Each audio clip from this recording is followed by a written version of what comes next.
Hello and welcome to a conversation on the Daily Bern. I'm your host, Eric Miller, joined today by an awesome progressive from the great state of Texas running for the House seat, District 67 there, Mr. Lorenzo Sanchez. How you doing, Lorenzo?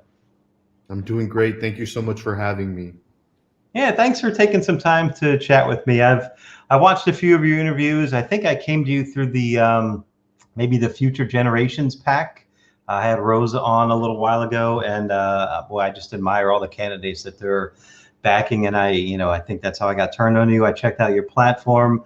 Nice progressive policy. You refuse corporate PACs, which is like a litmus test for me. So, yeah, I'm excited to talk to you. And I think this is a very competitive race. Like this is a very winnable seat. So I want to get your perspective on all that, learn about your background, your platform, why the incumbent is terrible, et cetera, right? So I guess the first thing is, background wise, like what activated you politically?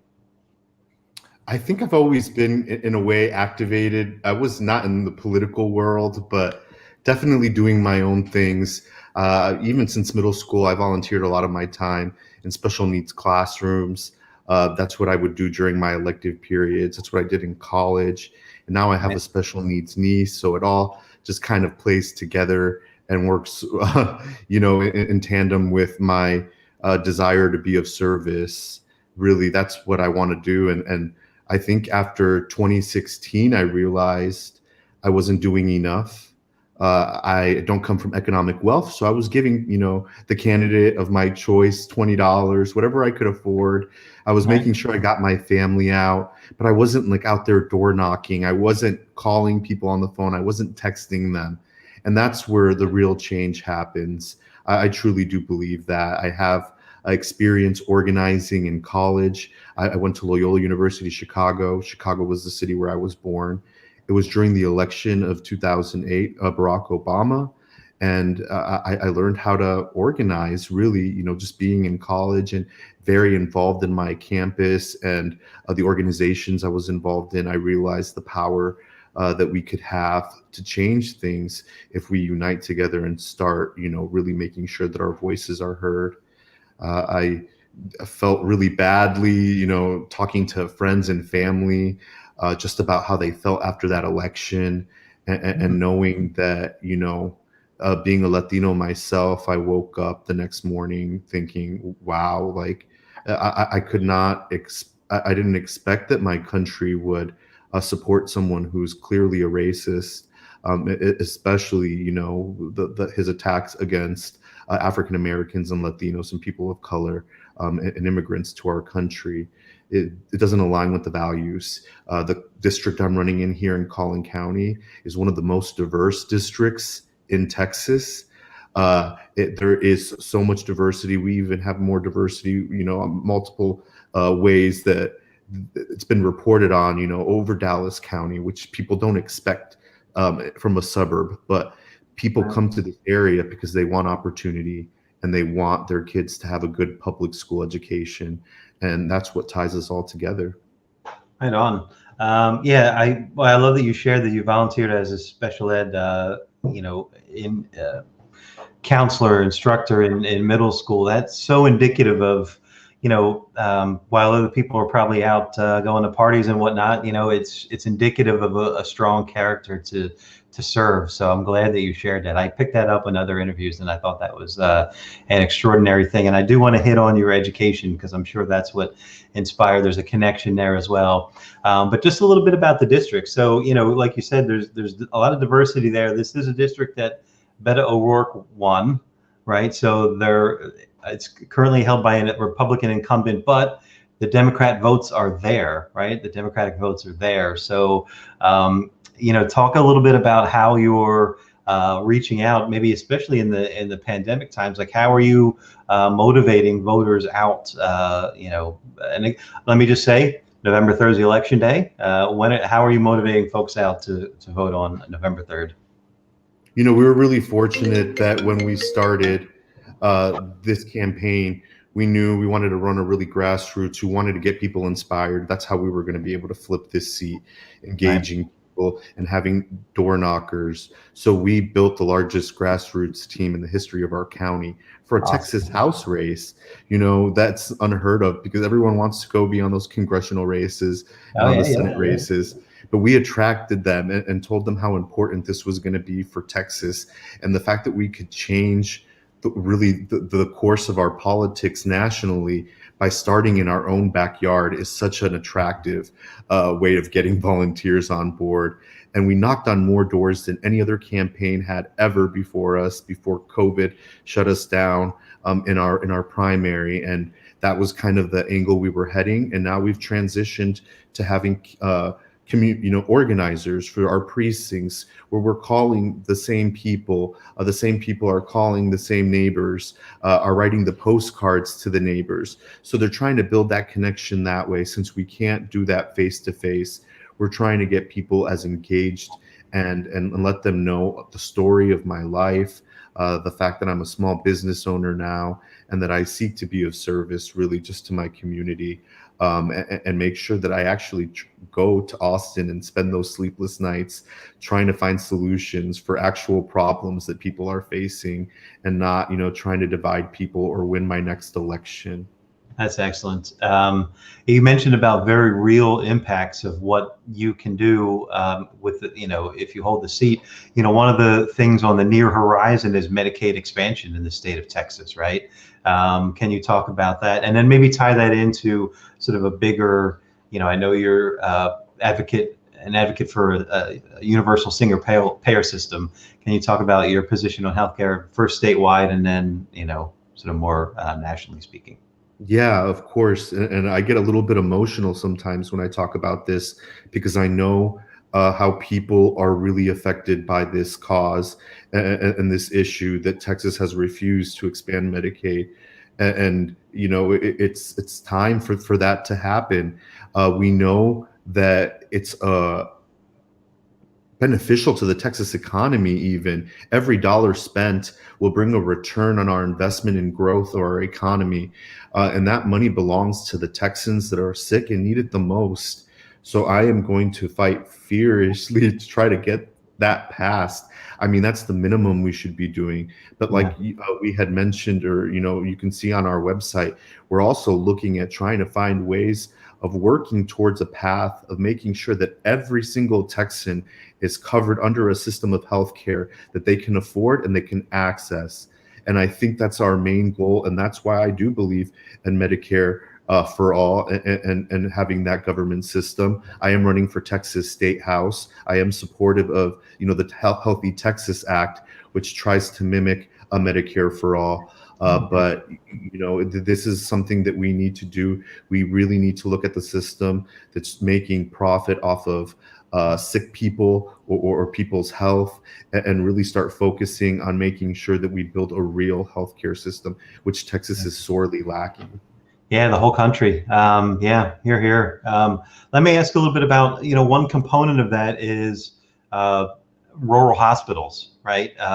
Rural hospitals, there's a lot of closures, right? Because if they have a profit motive and, business, if it's in a remote location, it might not be sustainable from a business perspective, which is absolutely insane, and it's egregious.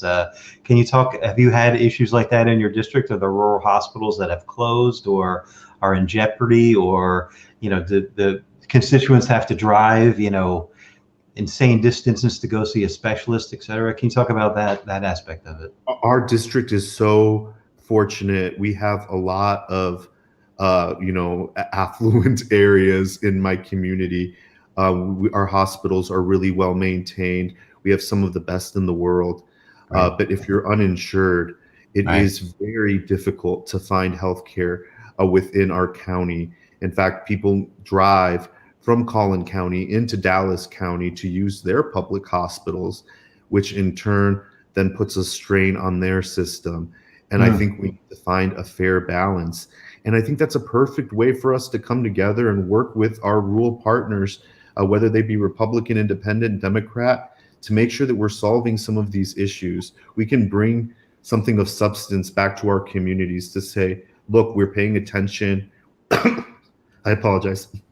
And we're reversing the trend to make sure that we're solving these issues, because it is a big concern that we're losing our hospitals so quickly. It's also a huge concern that our maternal mortality rate here in the state is some of the highest in our country, and especially amongst Black, African American, Brown, people of color. We want to make sure that we are acknowledging that these things are happening and then trying to find the solutions to fix them. A lot of them don't just require money, they just require attention. And we can get it done. And I look forward to working with everybody who wants to improve the lives of Texans. Amazing. Yeah.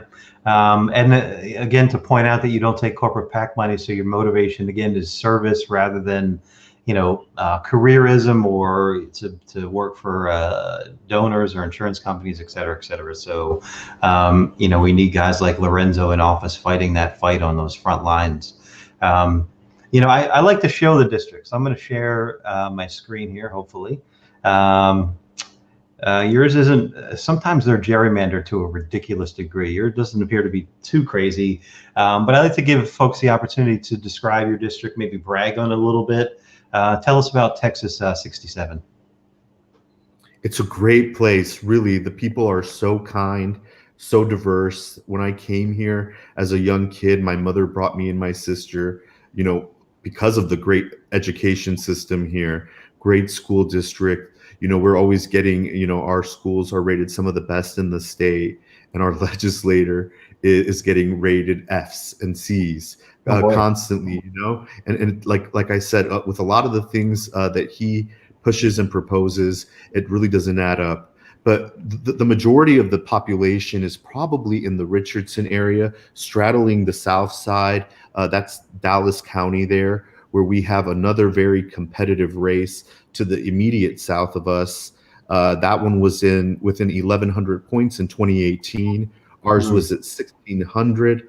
And Sharon Hirsch, who is rerunning again to the west of our district in 66, was within 391 votes or something like that, 390 something. She definitely knows the number off the top of her head, and she's going to make sure she closes that gap. But a lot of this area to the north is new. This is new construction. These are newer neighborhoods, especially running along that freeway called 121 up towards McKinney. And that's where we've seen a lot of growth within the community. And then, the closer we get to the Dallas County line, the more Democrats we tend to see there. And then, the further north we go into the suburbs, a little bit less, but we've seen even in our primary, we were really successful up in areas of Allen. I was a residential real estate agent before I decided to take on this task full time. So, I know a lot of the families that are moving into my community. I talk to them, I know them, and I have a really good pulse for my community. And I hope that I can keep that and go and, get some work done for them. Yeah, right on. Hopefully the district south of yours, is that, who's the candidate there? Is it Cindy? It's Brandy Chambers. Okay. Awesome. Princeton Moneyball rated her race #1 as far as gerrymandering is concerned, and the power that flipping that race. Our race is #4 in the nation. If we can get this flipped, we're going to be really good shape in Texas to at least have a say and be in the room when they're drawing these maps and try to prevent some of the atrocities that we see out in Austin with these maps in areas where even the courts have said they use, surgical precision to disenfranchise minority voters. Yeah. Great point too. Since I'm here, I would be remiss if I didn't share your website. So it's lorenzofortexas.com, if I remember that correctly. I'm assuming people can volunteer here. You have text banking, you have phone banking. One of the good things about the modern age is you can participate in a campaign from anywhere. So, sign up. Like Lorenzo said, this is a critical district that's very winnable. And then, of course, you can donate here, right? Grassroots campaigns. Lorenzo's not taking giant checks from Chevron or, any of the Bank of America or whatever. So he needs our donation. So if you can send, $7, $27, $107, whatever, make a donation here. And then you on your website, you have your priorities laid out in very plain language. And that's definitely a great thing. Not everyone does that. So go check out his website, lorenzofortexas.com. Make a donation, volunteer if you can. We touched on education a little bit in your background. One of the things that I really admired on your platform is, you have a multifaceted approach about wages, retiring teachers, class size, that type of thing, counselors. Can you talk about, your approach to education, what you would like to do on that front? Yeah, I want to reinvigorate education here in Texas. We already have the best teachers. We have, amazing people that are putting in the times, and our community really cares about education. All the companies that relocate to Collin County use the excuse, or they use the fact that we have such great education system and that we're highly educated. I just want to make sure that that continues to exist, so they feel comfortable continuing to move their headquarters here, and maybe requiring a little bit less of those tax dollars to do it. I think we should be using that in a fair balance to make sure that we are properly funding every single degree of our public education system, and that includes when teachers retire. That includes our special needs classrooms, where right now our state would rather pay federal fines than properly fund our special need education within our public school system here in the state. And I think that's foolish. I think that we owe it upon every single individual in our community to work towards a path of sustained financial stability for our education system. And a lot of the burden right now is falling on property tax owners, and that definitely needs to stop, because we are one of the highest property tax states, and people are being taxed out of their homes right now because they can't afford the increase after increase every year. Wages aren't growing by 10%, but their property taxes, if they're homesteaded, continue to grow by that 10% max. Right. Boy, that's heartbreaking, that point you made. I never thought about that or really even heard that before, that they would rather pay the fine than remediate the issue. Oh, yeah, of course. It's just always been sweeping it under the rug, and continuing to win elections. And that's really their end game. And, it exists in every facet. Every single party has those individuals, and I think that we need to make sure that we hold people accountable. I tell people all the time, come and talk to me, every week, ask me, what have you done this week in order to improve the lives of African American citizens within my district? What have you done this week in order to make sure that we're building a criminal justice system in Texas that's reflective of the values of Texans? What are you doing to help LGBTQ plus individuals within your community? What are you doing to properly fund our public education system? That's what I'm going down to Austin to work on, and I'm sure I'm going to spend plenty of sleepless nights, since we have a legislative body in one of the largest economies in our world. Right. It's just there's a lot of issues that need to be addressed, and I'm ready to go down there and tackle them for people that really need the help. Right on. So let's talk a little bit about how the incumbent is terrible. I just say that. I didn't do any research. How has he failed the people of your district, and how will you do better? I'm assuming, I didn't look into him, but generally speaking, I assume, he does take big donor money and votes accordingly. Can you give any examples of that, or anything that he's been particularly egregious on? Yeah, well, 90% of from his last filing, 90% of his contributions have come from corporate PACs. So, that shows you the real difference between our campaigns. I mean, probably this week alone, we'll have gotten more donations than he will throughout the entire cycle, but we will be sorely outspent. But this is, the way it's going to be. And as long as we get our message out, we know we can win. Like I was talking about, not being in line with the values of our community. It is a very diverse area. We have a lot of diversity, religiously speaking, economically speaking, although there is a lot of economic wealth. Uh, ethnically speaking, whatever we want to say, Right. we have it here. And it doesn't align with, a legislator that then goes down and votes, against Muslims with, Mm. anti-Sharia bills. Within my district, half of it is contains half of UT Dallas, and then the other half is in Dallas County. But UT Dallas is rated one of the best schools for LGBTQ plus students. And then we have a legislator that is going down there and pushing bathroom bills and pushing, religious liberty laws that are only seeking to discriminate against people that are already really vulnerable within our community. And when you see things like that, and you see, F rating for public schools, when we have, A+ schools here, it doesn't add up, and people see it this year. And I think they're tired of it. They want someone that's going to be working for them, and hopefully they see that in me, and hopefully they'll give me that opportunity. But unfortunately, Jeff Leach has not been representing those values. And Texas Monthly rated him one of the worst legislators in Texas, because he's really only looking out for his bottom line, his next promotion. And none of these issues that he has brought up are actually issues that our communities are facing, or things that people are asking for any sort of help with. Right, right. They're almost manufactured to create division, right? In fact, they are, right?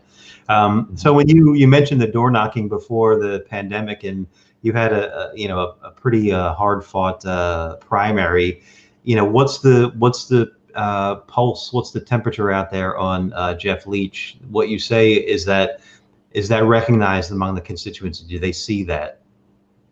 Absolutely. We've gotten some polling numbers back showing us up far ahead of our opponent right now, which is amazing, because in Collin County, there hasn't been a Democrat that has been able to pull it off yet. So we're looking to be one of the first in a long time.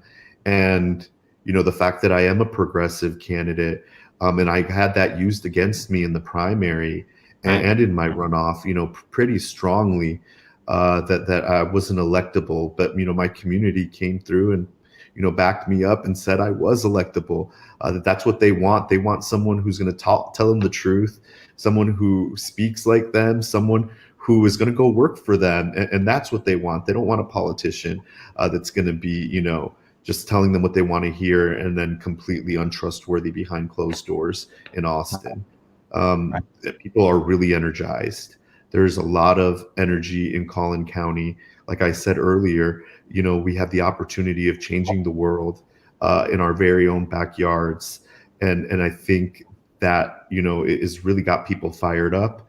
The poll numbers said that, it came back, and we tested a few things that I had been really loud about during the primary, like making sure that we're fighting for universal health care and a single payer system, and things like that. And they're polling excellent.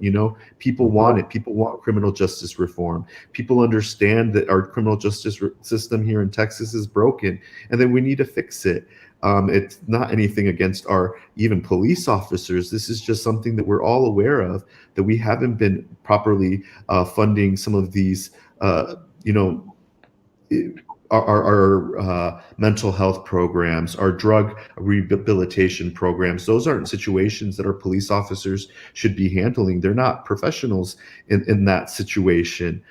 So people are understanding of that. I think the thing that it warned us the most is, our funding. If as long as we can continue to get the message out to people and let people know that I'm a small business owner, that I have deep roots in this community, and let them just see the difference between what I'm proposing on healthcare, education, gun sense reform, and then an economic recovery that's going to cover every single Texan and really carry us past this pandemic.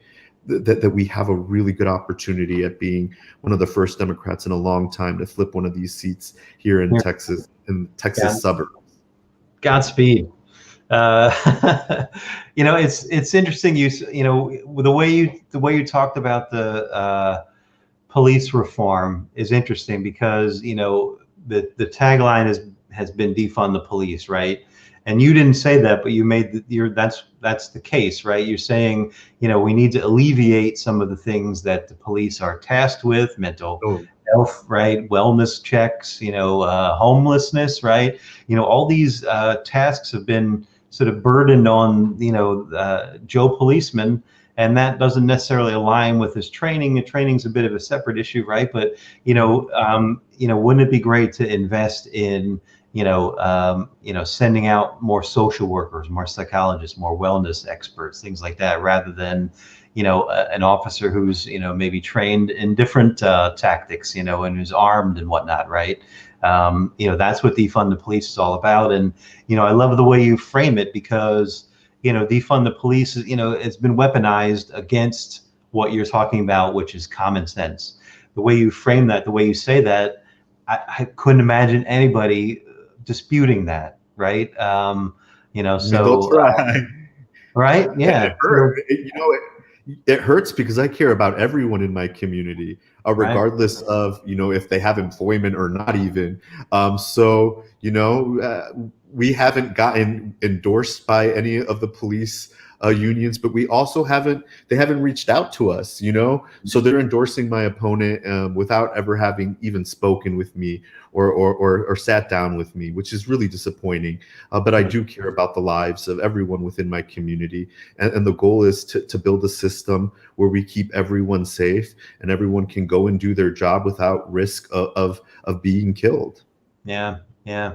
Well, I would think, if hopefully we get to that point where the police and the unions and police officers recognize that this would actually help them. It's that it's not fear mongering as the right frames it. It's actually beneficial. It would make your lives infinitely easier, right? You would be less at risk for things to escalate, et cetera, et cetera. I'm preaching to the choir, but hopefully we get to that point at some point. You mentioned about endorsements. The Sunrise Movement of Texas endorsed you. I forget which branch exactly, but that is a powerful endorsement that goes a long way. You mentioned UT is in your district, or half of it. Talk about what you plan to do for sustainable energy in Texas, climate change, that type of thing. Yeah, I think Sunrise Movement has been a great help to our campaign. They were on board right away. They know that, even before COVID, I was talking about how we can transform our state to make sure that future generations can enjoy it as much as we do, to make sure that we are building jobs for the future, and to make sure that we are, continuing to attract business. One of the reasons also that corporations state when they come here is because they look at how long the drive is for their employees to come in. Once it starts getting more than 30 minutes, they start to get a little worried about that quality of life for their employees. So we want to make sure we have a system here that takes into account everybody, can still move people, especially some people that are financially or economically at disadvantage, in a way where they can still get to work without needing a vehicle. Would be nice. And just really building on what we have already here in Texas with our wind. We're the #1 wind state in the country. We have more than California and Oklahoma combined. And I think that's the kind of things we need to start building. And also, I always talk about, us transitioning, our employees and the workers. This isn't against any oil worker or anything like that. I don't believe in leaving people behind. We need to make sure that we take care of everybody and transition them into positions where the future economy lies, and in situations where maybe they're not destroying the planet in their line of work. And I think everyone can come to an agreement if we can just all actually work together here in Texas. And I'm hopeful that this election will bring in a lot of new faces, Democrats and Republicans, maybe some independents somewhere out in Texas, and we can get the real work done of building, a great state and building back from COVID. Yeah, well, that's a fight in Texas. I imagine the front line, fossil fuels is deeply entrenched, right?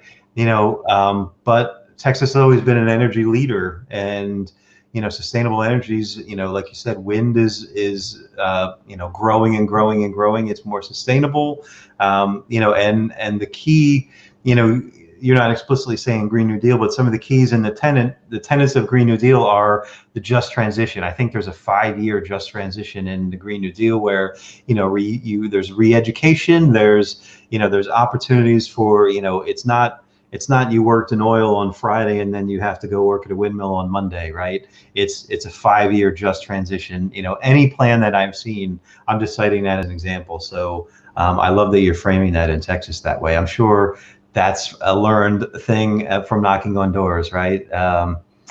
So it's educating people, reminding them of the progressive roots that really exist here in Texas. Yeah. We had LBJ, we had Sam Rayburn as a representative here, architect of the New Deal, one of the architects of the New Deal, Wright Patton. These individuals were all very concerned about the climate and letting corporations take advantage of people. They were very strong on labor and really, really tough on corporations, wanted to make sure that they weren't taking advantage of people. So it exists here, and that Texas spirit, you can kind of hear it even when you think about these progressive policies. You could see why Texas would want to be the leader in some of these things and getting some of this done, because we can lead the way. And there's pride on the line, right? Yeah. Right. You don't want to lose that reputation as a leader in this industry, right? So let's kind of wrap it up with how people can help and how they can vote. If I got the dates correct, and certainly correct me if I'm wrong, people can register to vote by up till October 5th. Is that right? I believe it was October 3rd, but let me double check. Okay. Oh, it is 5th. It is the 5th. Okay. So last day to register to vote is October 5th. First day of early voting is October 13th. Right on. Last day to request a mail-in ballot is the 23rd of October, and election day is November 3rd. Right on. Cool. Any chance of a debate with the incumbent? Have you approached that? I would love to debate my challenger, or actually the current incumbent, but I don't believe it will happen. I'm trying to show up to as many forums as possible. He has not attended a single one that I have been invited to as well thus far. We did have one earlier on public education before COVID took place in person during our primary, and he showed up to that, but I do not believe that he will show up, since I don't believe that he has answers to some of the questions that are going to be posed to us. Right. Naturally. Well, I always like to throw this out there too. Anyone listening, watching, that's another way you can get engaged, is you can email the incumbent and encourage them to participate in the debate. Right. You have that right as well. So that never hurts. Hopefully we can make that happen. Right. And share on social media, that's free. Give these campaigns a boost. Choose your favorite candidates and give us a boost, because we really need all the exposure we can get. Every dollar really does count in a race like this, when we're up against millions of dollars, just trying to compete and stay on air, at the same amount of times that our competitors going to be, and really, we can all help out any way we can by phone banking and texting from our homes now. So it's making this a process where everyone can get involved and help really bring some change to Texas. Right on. I love it. Yeah, and what a blessing it would be to have someone unbought and unbossed, to use the Chisholm line. No corporate PACs, grassroots, people-centered. You can look at his policies, lorenzofortexas.com. you know, you're not going to roll into Austin and then suddenly start taking giant checks and whatever, right? This is, you know, representative government is there to serve us, and you know that's what Lorenzo has done since he was in middle school, served others. So you know, maybe Texas people asked to elect you on November 3rd, my friend, and yeah, thank you for running and you know standing up and throwing your hat into the ring. Hopefully, the next time I talk to you, I can call you Representative Sanchez. I look forward to that day. Anything else that we didn't hit on that you want to make mention of, or a closing thought or anything? No, just thank you so much. And I really appreciate the energy that I'm feeling from across the country, paying attention to these races in Texas, and especially mine, since we're a progressive grassroots. When we started this over a year ago, never could imagine that I'd be in this position. After 2016, I guess I could never have even imagined that I would be running for office, but want to go and really, really help my community. They've given so much to me, and I just want to go and give back to them now. Wonderful. Awesome. Perfect closing sentiment, my friend. Good luck, Lorenzo, on November 3rd. I hope to talk to you again soon. Thanks, everyone, for watching. Thanks, Lorenzo. Bye.